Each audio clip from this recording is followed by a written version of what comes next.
अस्सलाम वालेकुम, welcome back. I am Sain Sajid और आज हम डिस्कस करने जा रहे हैं MTH 302 business mathematics and statistics, इसका लेक्चर नंबर 24।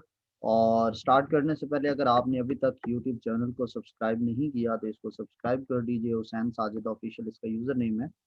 और आपने अगर फेसबुक पेज भी अभी तक लाइक नहीं किया तो इसको लाइक कर दीजिए। और इंस्टाग्राम अकाउंट अगर आपने फॉलो नहीं किया तो इसको जल्दी से फॉलो कर दें। और आपका कोई भी सवाल हो तो आप फेसबुक पेज पर मेरे से पूछ सकते हैं, या फेसबुक पेज पर व्हाट्सएप का बटन भी मेंशन है, आप वहां से भी रब्ता कर सकते हैं। तो स्टार्ट करते हैं। आज लास्ट लेक्चर के अंदर भी हमने लाइन ग्राफ को थोड़ा सा पढ़ा था कि लाइन ग्राफ हमने चीज़ों का कैसे बनाना होता है। तो ये लाइन ग्राफ एक उसने बनाकर दिखाया हुआ है और उसको थोड़ा सा एक्सप्लेन किया है, हम उसको भी रीड करते हैं कि line graphs are the most commonly used graph. In the following graph you can see the occurrence of cause of death to cancer in males and females, यानी कैंसर की वजह से जो डेथ होती है उसमें मेल और फीमेल पर क्या इफेक्ट पड़ता है। तो ये आप पहले वाली देख रहे हैं कि ये कैंसर है और दूसरा हार्ट डिजीज है। ठीक है। सो फर्स्ट के अंदर ये सही से क्लियरली नज़र नहीं आ रही, फीमेल की है और ये मेल्स की है। और ये फीमेल की जो है वो कर्व थोड़ी कम है। इसके बारे में यहाँ पे फर्दर आगे एक्सप्लेन किया गया है कि you can see that age of 40 के 40 ईयर्स के बाद जो है occurrence of cancer is much greater in case of male, कि मेल है तो उनके अंदर कैंसर के चांसेस बढ़ जाते हैं, जबकि फीमेल्स के अंदर कम है 40 की एज के बाद। The line graph of heart disease जो सेकंड वाला है, this shows that the disease is more prominent in case of mail, के जो हार्ट डिसीज है ये मेल के केसेस में ज्यादा प्रोमिनेंट है। As the line graph help us to understand the trend in data clearly. ठीक है, कि ये जो ट्रेंड होता है हमारा डेटा के अंदर वो लाइन ग्राफ हमें उसको अंडरस्टैंड करने में हेल्प आउट करता है।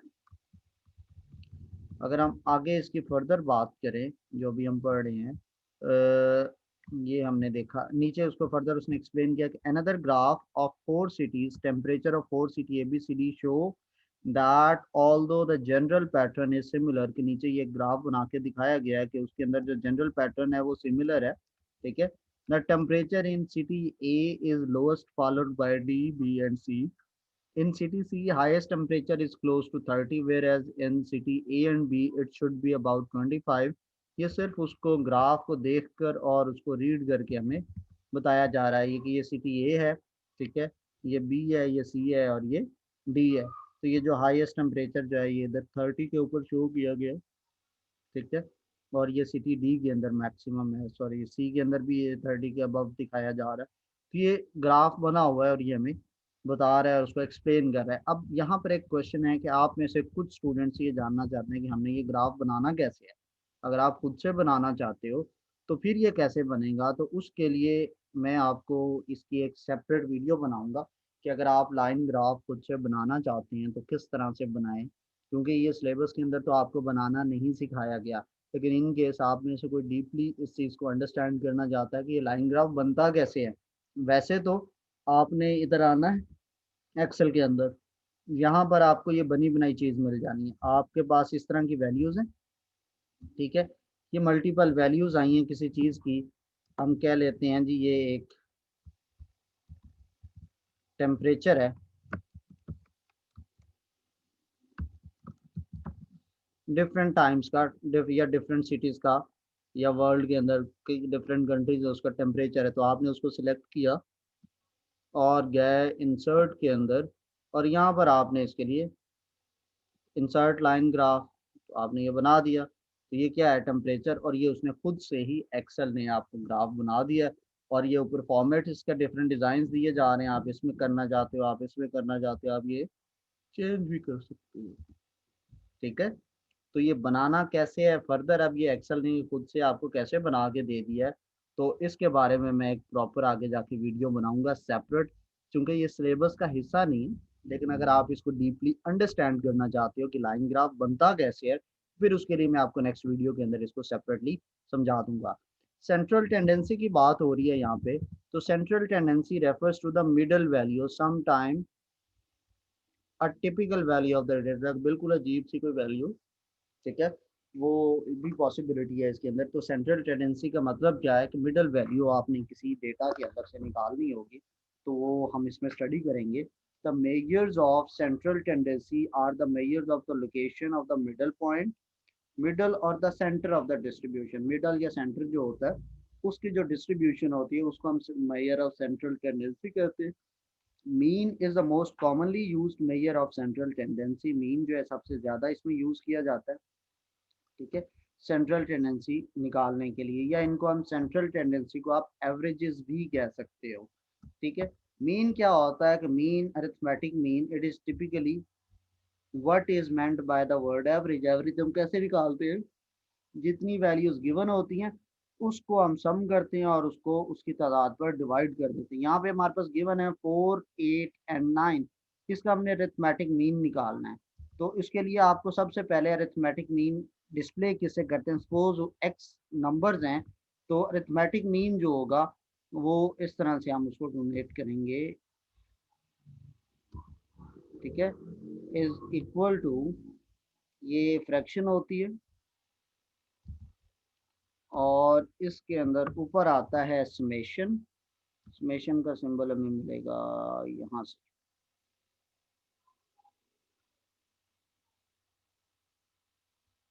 कहाँ गया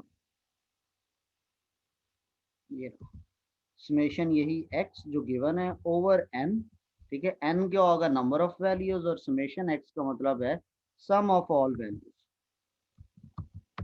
तो जितनी हमें गिवन थी यहाँ पे 4, 8 और 9 है, यहाँ पे क्या आ जाएगा, अब उनको हम ऐड कर देंगे, 4 जमा 8 जमा 9, और n क्या है हमारी वैल्यूज, 3 वैल्यूज है हमारे पास। तो ये कितना बनता है, 7, 8, ये बन जाता है हमारे पास 21 ओवर 3। तो ये हमारे पास आंसर कितना आया, 7। तो इसकी हमारे पास जो एवरेज है वो आ गई 7, ठीक है। सो इस तरह से हम किसी भी चीज़ का अरिथमेटिक मीन निकालते हैं। अनग्रुप डेटा, अब डेटा की दो कैटेगरीज होती हैं, ये आपको मैं बताता चलूँ कि डेटा जो है वो दो टाइप्स का होता है। पहला होता है ग्रुप डेटा, अनग्रुप डेटा। दूसरा होता है ग्रुप डेटा। ये जो अनग्रुप डेटा होता है ये ऐसे रैंडमली कोई भी नंबर आ जाता है, कोई इसमें सीक्वेंस नहीं होता कि कैसे चीज़ अक्रंस हो रही है उसकी, जिस तरह 4, 8, 9, कोई सीक्वेंस नहीं है, कोई साइड पैड नहीं है इसका, सर पाँव नहीं है इस चीज़ का।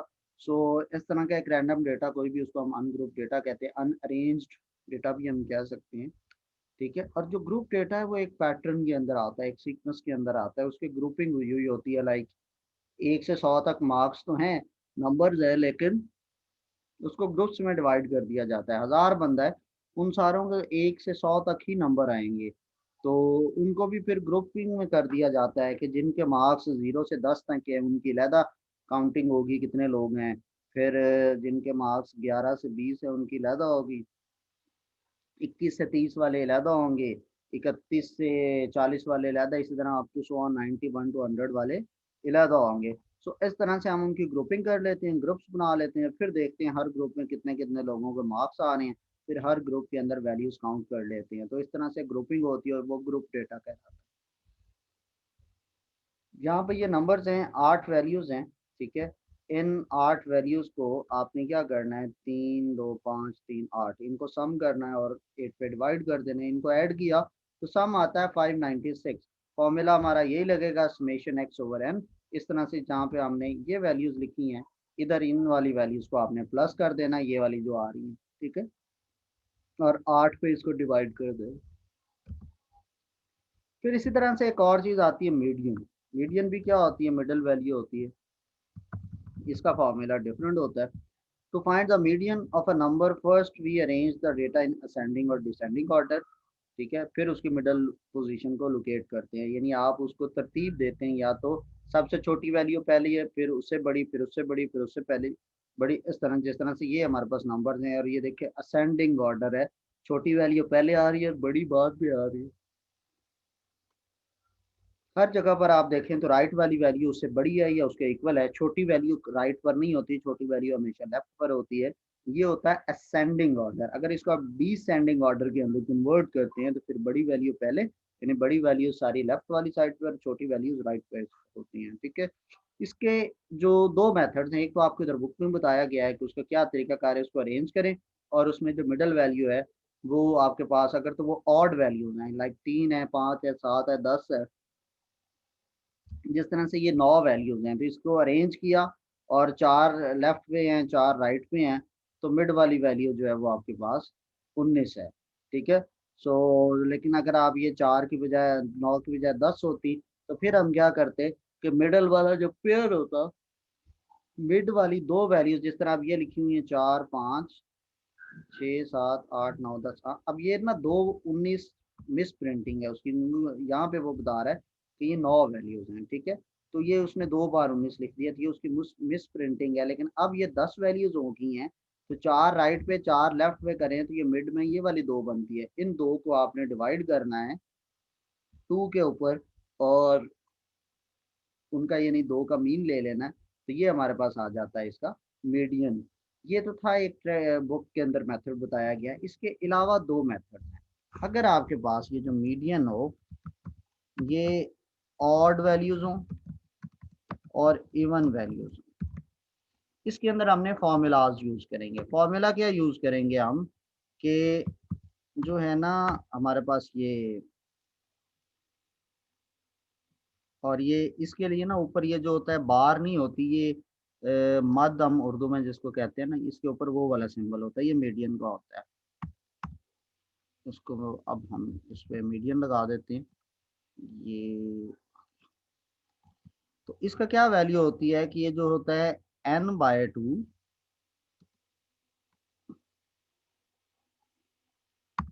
n/2 होता है। ठीक है। और ऑड वैल्यू होती है ना तो n+1/2,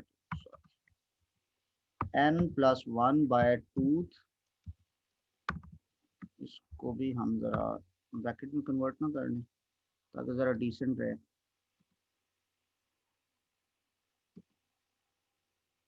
ऐसे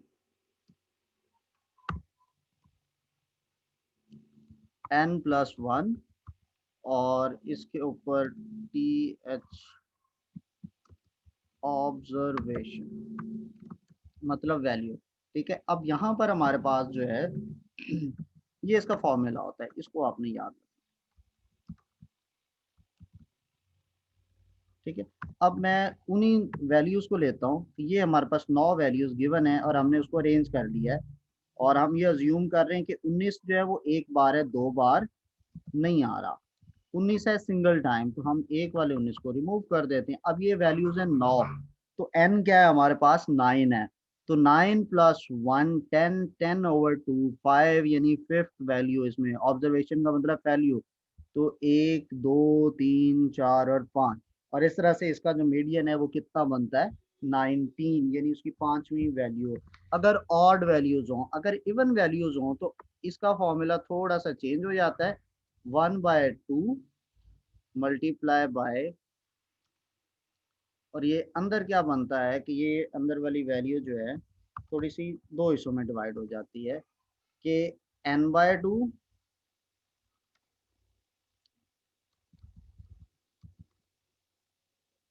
ये इस तरह से बनता है, फिर बीच में प्लस आता है n/2 वैल्यू। ठीक है। अगर वो हैं 10 वैल्यूज हैं तो n/2 fifth value plus n+2/2।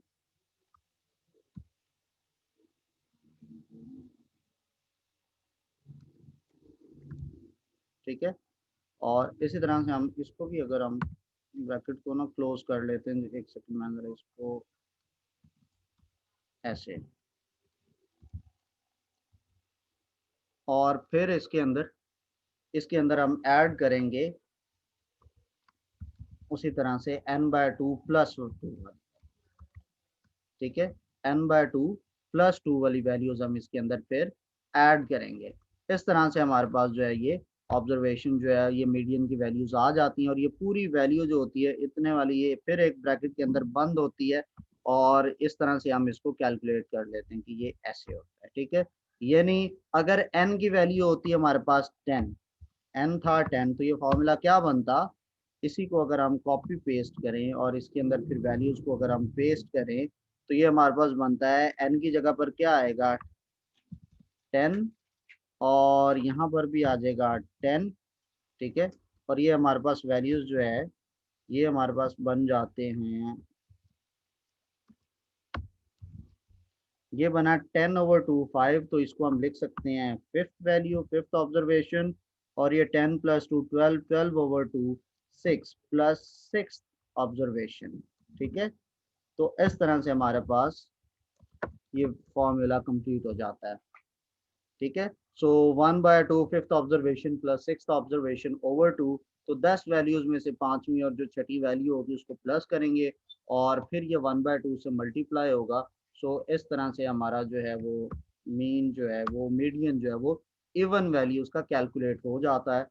तो ये आपके पास फॉर्मूला है, इसको आपने याद रखना है और इसके बेस पर हम कोई भी फॉर्मूला, कोई भी क्वेश्चन हो, अनग्रुप डेटा हो, और वो हम इस फॉर्मूले के थ्रू उसको सॉल्व कर सकते हैं, हम उसका मीडियन निकाल सकते हैं। तो ये आप इसको फॉर्मूले का अगर आपने नोट करना है, अच्छे से समझ तो आपको आ ही गया होगा। सो इस तरह से हम इसको मीडियन को कैलकुलेट करते हैं। अगर हम आगे बात करें इसकी फर्दर, तो फिर हमारे पास नेक्स्ट जो इसके अंदर आता है वो है मॉड। मॉड क्या कहते हैं, इस तरह से वैल्यूज गिवन हो, अनग्रुप डेटा हो, तो आपने क्या करना है, इसमें मॉड कहते हैं मोस्ट रिपीटिंग आइटम, जो वैल्यू सबसे ज्यादा बारी यहाँ पे आ रही है। तो आपने हर वैल्यू को देख लेना कौन सा नंबर कितनी बार आ रहा है, तो जिसकी वैल्यू सबसे ज्यादा होगी हम उसको कह देंगे कि ये मॉड है। अब मैं एग्जांपल्स के तौर पर हम यूं करते हैं 5,6,4,5,6,4। अब इसमें जो है सबसे ज्यादा बार आप देखें तो पाँच कितनी बार आ रहा है, पाँच इसमें दो बार ही आ रहा है, 2 टाइम्स आ रहा है। फिर इसमें सिक्स कितने टाइम आ रहा है,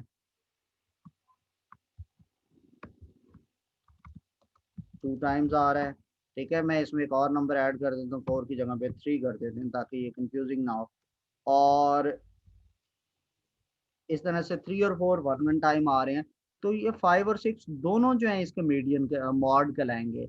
अगर सिंगल नंबर हो जो सबसे ज्यादा बारी आ रहा हो तो वो अकेला मॉड है। अगर एक से ज्यादा वैल्यूज हैं, एक से जो है वो एक ही टाइम रिपीट हो रही हैं, तो उसको हम कहेंगे दो मॉड हैं इसके। वरना सबसे जो हाईएस्ट वैल्यू जिसकी होगी, फर्ज करें पाँच 3 बार आ रहा होता, हम कहते हैं 5 इज द मॉड। अब 6 को हमने इग्नोर कर देना है। अगर तो सिंगल वैल्यू सबसे ज्यादा टाइम है, तो जो वैल्यू सबसे ज्यादा बारी आ रही है, सिंगल वैल्यू है जो सबसे ज्यादा बारी आ रही है, तो वो अकेली मॉड होगी। अगर दो वैल्यूज हैं वो दोनों 5 5 बार आ रही है, मतलब हाईएस्ट नंबर 5 है, और वो दो वैल्यूज हैं जो 5 5 बार आ रही हैं, फिर ऐसे केस में वो दोनों को हम कहेंगे कि वो दोनों जो हैं वो उसका मॉड है। ठीक है, सो इस तरह से हम किसी भी वैल्यू का mod easily without any formula calculate कर सकते हैं। ये फिर उसने डेटा को ऑर्गेनाइजेशन के बारे में बता रहा है, डेटा को ऑर्गेनाइज कैसे किया जाता है। एक तो होता है उसको आप अरे के अंदर अरेंज कर दें, असेंडिंग ऑर्डर में सीक्वेंस के अंदर उसको अरेंज करके लिख दें। दूसरा मेथड क्या है, स्टेम एंड लीफ डिस्प्ले, इस तरह से भी आप उसको कर सकते हैं। या फ्रीक्वेंसी डिस्ट्रीब्यूशन के अंदर हिस्टोग्राम, टेबल, पॉलीगॉन्स, ऑर्गैन्स, ये सारी चीजें भी हम इसके अंदर बना सकते हैं। अब ये उसने डेटा को स्टेम एंड लीव के अंदर डिवाइड किया है। तो ये हमारे पास मल्टीपल वैल्यूज थी। इसके अंदर करना क्या होता है, आप इस लाइन के अंदर आपको सारी चीजें समझ आ रही हैं कि अगर आप किसी इस 21 को देखें तो ये बेसिकली है 20 + 1, और 20 क्या है कि 10 × 2 है।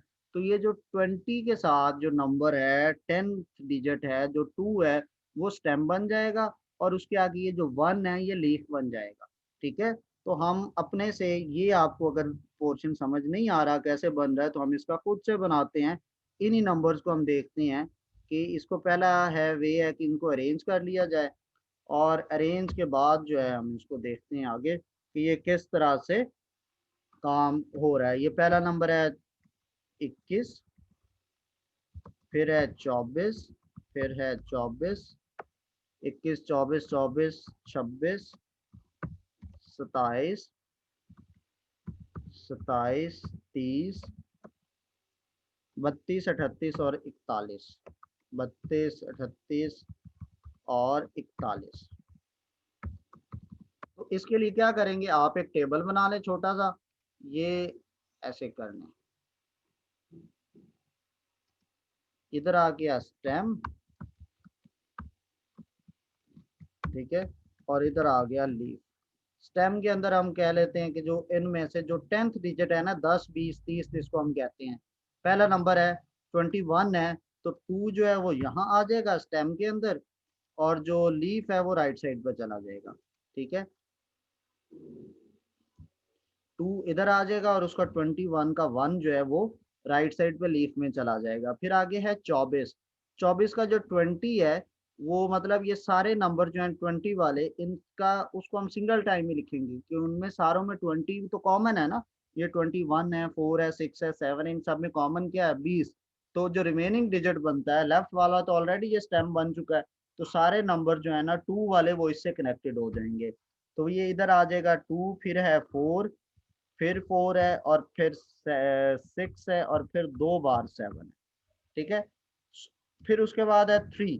3 के साथ क्या है, पहले 0 है, फिर 2 है, और फिर 8 है, यानी 3030, 3 and 2 32, 3 and 8 38, और फिर 41 है तो उसका 4 इधर आ जाएगा और 1 राइट पे चला जाएगा। इस तरह से ये जो यूनिट डिजिट है और 10 डिजिट है, अगर आपने उर्दू में पढ़ा होगा तो इकाई, दहाई, सैकड़ा, हजार आपने ये पढ़ा होगा। तो जो इकाई होती है वो आपके लीव्स होते हैं, और जो दहाई होती है वो आपका स्टेम होता है, और जो दहाई होती है एक से ज्यादा बार आ रही होती है। जिस तरह से ये इन सब में जो दहाई है वो 20 20 20 20 है, लेकिन वो सेम है, तो उसको हमने सिंगल टाइम, दहाई का जो 2 डिजिट है हमने उसको सिंगल टाइम लिखा। अगर आपने इंग्लिश मीडियम पढ़ा होगा तो आपने यूनिट डिजिट और 10 डिजिट पढ़ा होगा। तो इसके अंदर यूनिट डिजिट 1 है, 10 डिजिट 2 है, यूनिट डिजिट 4 है और 10th डिजिट 2 है, यूनिट डिजिट 4 है और 10th डिजिट 2 है, यूनिट डिजिट इसके अंदर 6 है और 10th डिजिट 2 है, यूनिट डिजिट 7 है और 10th डिजिट 2 है, यूनिट डिजिट 7 है और 10th डिजिट 2 है। तो इन सारों को अगर हम देखें तो इसमें क्या है, यूनिट डिजिट डिफरेंट है, 10th डिजिट सेम है। तो 10th डिजिट इलादा चला गया, और यूनिट डिजिट जो है वो सारों के 1 बाय 1, अगर कोई चीज एक से ज्यादा भी बार आ रही है तो उसको एक से ज्यादा बार हम लिखेंगे, और ये राइट साइड पे आ गए। इस तरह से आपका स्टेम एंड लीफ के अंदर ये डेटा कन्वर्ट होता है। अब ये नंबर डिफरेंट दिए हैं, आप इनको देख सकते हैं। कुछ नंबर जो हैं वो 10 से छोटे हैं, कुछ 11 से 19 के दरमियान है, कुछ 20 से 29 के दरमियान है, कुछ 30 से 39 के दरमियान है। तो ये उसको उन्होंने अरेंज करके लिख दिया है। ठीक है, यानी 4, इन डिजिट्स को देखें तो ये 4 डिजिट हैं। इसका मतलब 30 की लाइन में सिर्फ 4 नंबर्स आ रहे हैं, यहाँ पर 2 हैं, और ये 0 10th डिजिट है, मतलब 10 से छोटे नंबर हैं, तो इसमें सिर्फ 2 ही नंबर हैं जो 10 से छोटे होंगे। ठीक है, बाकी इसको आप पढ़ेंगे तो आपको फर्दर क्लियर हो जाएगा, लेकिन मैंने बड़े अच्छे तरीके से इसका स्टेम एंड लीफ समझा दिया है। अब आपको आई होप क्लियर नहीं होगा।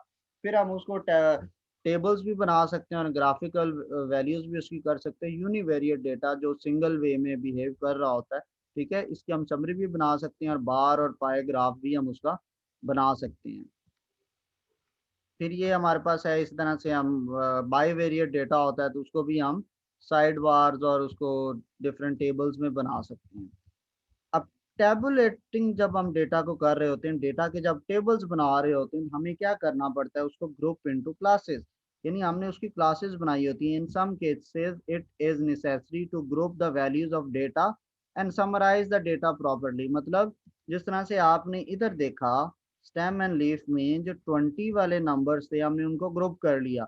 ये सारे वो नंबर्स हैं जो 20 और उसमें 2 की रेंज में आ रहे हैं, 20 से लेकर 29, जिन सब में यूनिट डिजिट जो 10th डिजिट है वो 2 है, यानी दहाई जो है वो 20 है। ठीक है, वो सारे के सारे नंबर इधर आ रहे हैं। तो हमने क्या किया, एक क्लास बना ली जो कि 20 से लेके 29 तक है, ये 30 से 39 है, और ये 40 से 49 के बीच में ये सारे नंबर्स आ गए। ठीक है, सो हमने इनको सेपरेटली डिवाइड कर लिया। इसी तरह से ग्रुपिंग होती है हमारे अंदर, कोई हम इसको कोई डिफरेंट वे में ग्रुप नहीं कर रहे होते। पहला तरीका क्या है इसका, कि सबसे पहले आपने वो जो आपको मिक्स नंबर्स लिखे होते हैं आपने उनको असेंडिंग ऑर्डर में अरेंज कर देना है। फिर सेकंड है, आपने उसके अंदर रेंज को फाइंड करना है। रेंज का क्या फॉर्मूला है, maximum value minus minimum value, और हम उसकी रेंज जो है वो उसको कैलकुलेट कर लेंगे। ठीक है, और इस तरह से मैक्सिमम वैल्यू इसमें 58 है और मिनिमम है, तो इसकी रेंज हमारे पास 46 आ गई। थर्ड स्टेप हम क्या करते हैं, नंबर ऑफ क्लासेस, हम देखें कि हम इसमें कितनी क्लासेस बनाना चाहते हैं। इस तरह से अगर मैं इसमें देखूं तो हमने 3 क्लासेस बनाई हैं। इसके अंदर भी आपने क्या करना होता है कि सिलेक्ट नंबर ऑफ क्लासेस, और नॉर्मली 5 से लेके 15 तक नंबर ऑफ क्लासेस बनाई जाती हैं, इससे ज़्यादा ये कम मुनासिब नहीं समझा जाता। फिर हर क्लास के अंदर आपने क्लास के विड्थ कैलकुलेट करनी है, साइज क्या रखना है क्लास का। यानी जिस तरह से ये जो है इसमें देखा जाए, ये 2 वाले सारे हैं जिनमें 20 की रेंज में है, 20, 21, 22, 23, 24, 25, 26, 27, 28, 29, ये टोटल 10 नंबर्स बनते हैं। फिर ये 30 वाले हैं, हमने इसमें साइज रखा है 10 का, ठीक है। तो 10 का साइज उसमें बन रहा है, तो साइज निकालने के लिए क्या है कि find the class width by dividing the range number two the number of classes. कि अब हमने देखा कि हमारे पास जो है उसमें रेंज कितनी है, 46 है, यही हमने ऊपर कैलकुलेट किया है 46। और नंबर ऑफ क्लासेस हम फर्ज कर रहे हैं कि हमने हमारे एग्जांपल में हमने 5 बनानी है, तो हम इन दोनों को डिवाइड करेंगे, range over number of classes. इससे आया 9.2, इसको राउंड अप करना है, मतलब इससे जो नेक्स्ट नंबर बन रहा है होल नंबर विदाउट डेसिमल, वो हमने देखना। 9.2 से नेक्स्ट नंबर बनता है 10, तो हमने क्लास विड्थ क्या डिसाइड कर ली, 10। इस तरह से क्लास विड्थ को कैलकुलेट किया जाता है। फिर होता है क्लास की बाउंड्रीज या क्लास की लिमिट्स भी हम उसको कहते हैं। तो हम इसकी क्लास बाउंड्रीज बनाते हैं कि pick a suitable starting point less than or equal to the minimum value, you will be able to cover the class time the number of classes values. Your starting point is lower limit of the first class and continue add the class width to the lower limit and you will get the upper class. यानी आप उसके lower class और upper class आप उसको इस तरह से अलग अलग उसकी गेट कर सकते हैं। और अपर क्लास जो है वो हम आगे फर्दर आपको दिखाता हूँ कि वो कैसे आएगी। और फिर मिड पॉइंट अगर आपने निकालने हैं तो आपने एक क्लास बना ली 1 से 10, ठीक है। और फिर उसके बाद आपके पास आगे जी 11 से 20, 21 से 30, तो ये क्लास आ गई है। तो उसमें जो स्टार्ट है 1 से 10 है, तो 1 लोअर लिमिट है और 10 अपर लिमिट है आपके पास, ठीक है। और आपने उसको ऐड करके 2 पे डिवाइड कर देना, तो इस तरह से आपको पास हर क्लास का मिड पॉइंट आ जाएगा। अगर आपको क्लास लिमिट प्रॉपर्ली समझनी है तो हम इसको दोबारा से रीड कर लेते हैं कि your starting point is the lower limit of the first class, continue to the add the class width to the lower class limit, ठीक है, to get the lower limit of the other class। आपने इसके अंदर क्या करना है कि पहला जो था आपने स्टार्टिंग वैल्यू एक चूज करनी है जो कि लेस देन होगी हमारे पास जो वैल्यूज अवेलेबल हैं, ठीक है। जो हमारे अंदर वो वैल्यूज हैं उससे छोटी नंबर एक हमने चूज करना है। तो स्टार्टिंग वैल्यू हमारे पास, सपोज हमारे पास सबसे छोटा नंबर जो है इसके अंदर वो था 12, तो हमने ले लिया जी 11। 11 से मैंने स्टार्ट करना है। तो 11 से अगर आपने स्टार्ट किया तो आपने क्या करना है, इसके अंदर आपने स्टार्टिंग वैल्यू ले ली 10। इसने 10 लिए, मैं 11 लेना चाह रहा था, आप चले हम 10 ले लेते हैं। तो 10 आपने स्टार्टिंग वैल्यू ली है, स्टार्ट 10 से किया है। अब आपने क्या करना है कि इसके अंदर 50 वैल्यूज हैं कि आपने 5 क्लासेस बनाई है ना, और उसको उससे मल्टीप्लाई करें तो वो कितना बनता है, 50 वैल्यूज आएंगी। यानी आपने 10 का साइज एक क्लास में रखा है और हमने कहा हमने 5 क्लासेस बनानी है, तो ये हमारे पास कितनी वैल्यूज बनी, 50 वैल्यूज बनी। So close to our range. Now let be the 10 the lower limit. हमने फर्ज कर लिया है कि जो फर्स्ट क्लास होगी उसकी लोअर लिमिट जो होगी वो 10 होगी, ठीक है। अब आपने इसमें 10 ऐड करना है, तो ये क्या बनेगी, दूसरी जो क्लास होगी उसकी लोअर लिमिट। मैं ज़रा इधर टेबल में बनाता हूँ, यहाँ पर मैंने वर्ड के अंदर बनाते हैं, ये मैं एक और टेबल बना रहा हूँ और इस टेबल के अंदर जो है मैं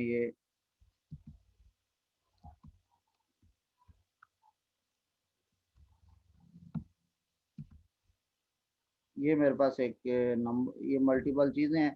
ये मेरे पास पहली क्लास है, मैंने उसको स्टार्ट किया 10 से, इसके अंदर मैंने वो अपना 10 ऐड किया, तो ये क्या बना मेरा, यानी ये इसके अंदर जो प्रीवियस मेरे पास लोअर लिमिट है इसमें 10 ऐड करूंगा तो नेक्स्ट क्लास जो होगी उसकी मेरे पास लोअर लिमिट आ जाएगी, ठीक है। तो इस तरह से मेरे पास अगली क्लास की लोअर लिमिट आई। और उसके बाद फिर आपने क्या करना है, फिर उसमें 10 ऐड करना है, तो तीसरी क्लास की लोअर लिमिट आ जाएगी, वो 30 है। फिर 10 ऐड करूंगा तो चौथी क्लास की लोअर लिमिट आ गई, वो 40 है, और फिर 50, ठीक है। और इस तरह से जो है मेरी लोअर लिमिट्स आ गई सारी क्लासेस की। फिर to find the upper limit of first class, हम क्या करेंगे, subtract 1 from the lower limit of the second class. आपने पहली क्लास की अपर लिमिट निकालनी है, तो जो नीचे वाली इससे क्लास होगी इसके अंदर से 1 माइनस कर दें। तो मैंने 1 माइनस किया तो आया 19। ठीक है, तो इस तरह से मेरे पास पहली क्लास की अपर लिमिट आ गई, और ये पहली क्लास मेरी 10 से स्टार्ट हो रही है और 19 तक जा रही है। ठीक है, फिर इसी तरह से मैंने अगले लाइन की इसकी अपर लिमिट लेनी है सेकंड क्लास की, तो मैं जो थर्ड क्लास है उसके अंदर से 1 माइनस करूंगा, वो 29 आ रहा है।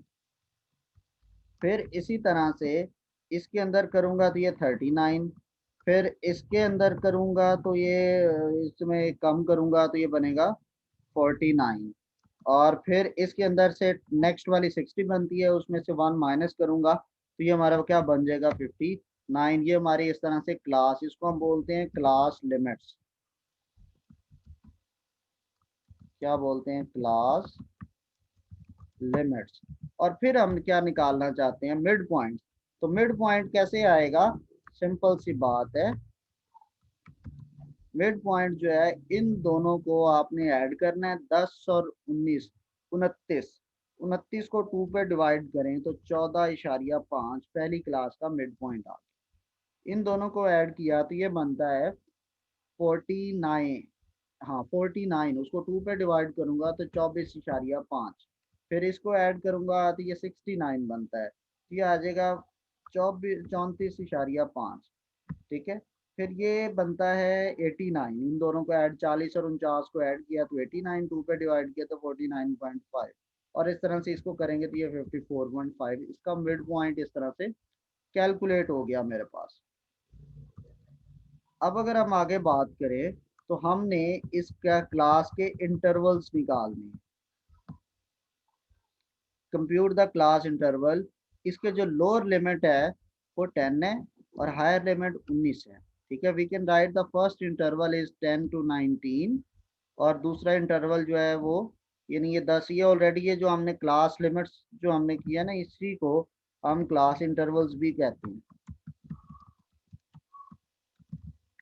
ठीक है, मैंने ऑलरेडी आपको कंप्यूट करके ये निकाल दिए थे, उसमें जस्ट आपको पहले वो बता रहा था हायर और लोअर लिमिट के बारे में।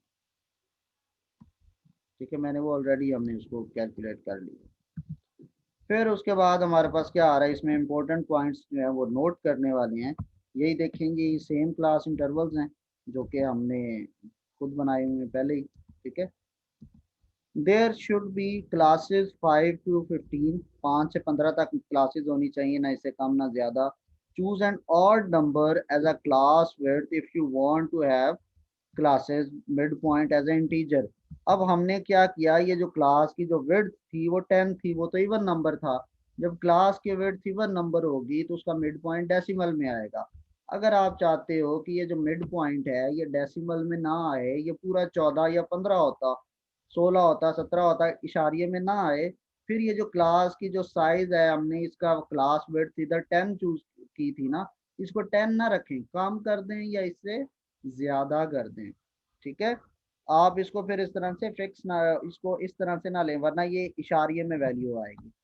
थर्ड है कि classes must have mutually exclusive, this means that no data can fall into two classes, यानी वो एक दूसरे के अंदर एक्सक्लूसिव होनी चाहिए, कि जो इसके अंदर है वो किसी और में शामिल ना हो, यानी जो पहली क्लास में इंक्लूड है दूसरी में वो एक्सक्लूड होना चाहिए, जो दूसरी में इंक्लूड है वो तीसरी में एक्सक्लूड होना चाहिए। एक्सक्लूड का मतलब है वो उसमें शामिल ना हो, यानी जो नंबर पहली क्लास में फॉल कर रहा है, मतलब जो 20 से 29 वाला नंबर है वो 30 से 39 में तो नहीं जा सकता ना, 30 से 39 में वही आएंगे जो 30 और 39 के दरमियान है। तो ये म्यूचुअली एक्सक्लूसिव का ये मतलब है। The classes must be all inclusive और exhaustive, this means that all the data must be included, यानी सारा डेटा जो है वो जिस क्लास से बिलोंग करता है उसी के अंदर एंटर करना जरूरी है।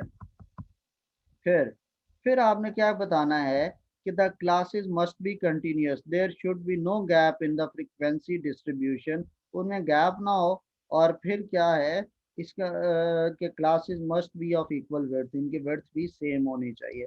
अब उसके बाद ये जो नई चीज़ आती है एक फ्रीक्वेंसी होती है, फ्रीक्वेंसी क्या होती है कि किस टेबल में किस वाले इंटरवल में कितनी वैल्यूज आ रही हैं, इसे हम कहते हैं फ्रीक्वेंसी।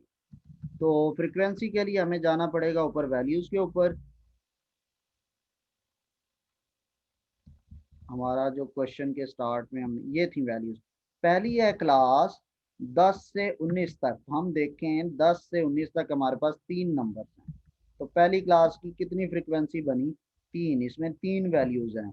फिर दूसरी है हमारी 20 से 29 तक, यानी जिनके स्टार्ट में 2 आ रहा है, वो ये वैल्यूज हैं, 3 और 3 6 वैल्यूज हैं।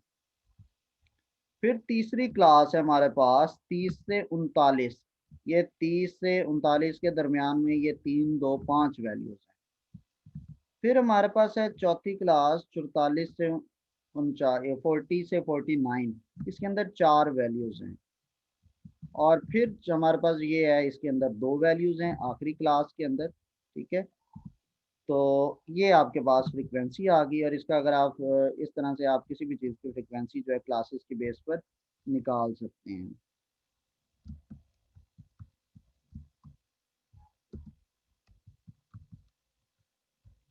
फिर हम आगे अगर हम बात करें, फ्रीक्वेंसी हमने निकाल ली, रिलेटिव फ्रीक्वेंसी है। रिलेटिव फ्रीक्वेंसी निकालने का क्या तरीका है, हर फ्रीक्वेंसी को टोटल फ्रीक्वेंसी पे डिवाइड कर दें।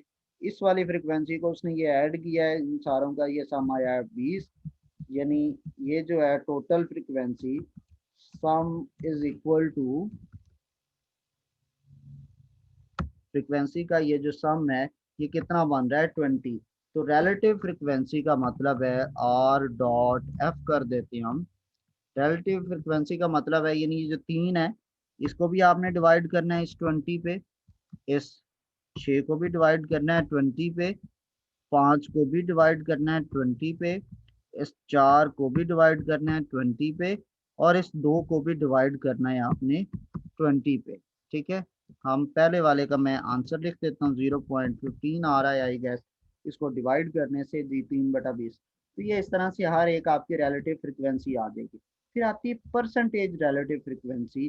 तो जो रिलेटिव फ्रिक्वेंसी आएगी उसकी वैल्यू को 100 से मल्टीप्लाई कर दो तो वो परसेंटेज में आ जाएगी। ये आ गया परसेंट एज रिलेटिव फ्रिक्वेंसी। तो ये जो 0.15 है इसको 100 से मल्टीप्लाई किया तो ये बन जाता है 15%। सो इस तरह से पहली वाली मैंने कर दी है कैलकुलेट, इसी तरह से ये नीचे वाली आपने अब करनी है। ठीक है, आगे अगर हम इसके अंदर फर्दर देखें तो ये टेबल वही बन गया जो अभी हमने बनाया हुआ। कम्युलेटिव फ्रिक्वेंसी, कम्युलेटिव फ्रिक्वेंसी कहते हैं कि जो आपके पास फ्रिक्वेंसी होती है वन बाय वन उसको ऐड करते जाते हैं। मैं यहाँ पर एक हम वैल्यू टेबल के अंदर वैल्यू ऐड कर देते हैं, इसको सी डॉट एफ कह देते हैं। पहले फ्रीक्वेंसी एज इट इज, नीचे वाला जो है यहाँ तक 2 फ्रीक्वेंसीज बन रही हैं, इनको सम करें। ठीक है, और फिर आगे यहाँ तक 3 यानी तीसरी है, तो इन तीनों को ऐड करना है, 3 + 6 + 5, ये बना हमारे पास 14। यहाँ तक देखें तो पहली तीनों वैल्यूज 3 + 6 + 5,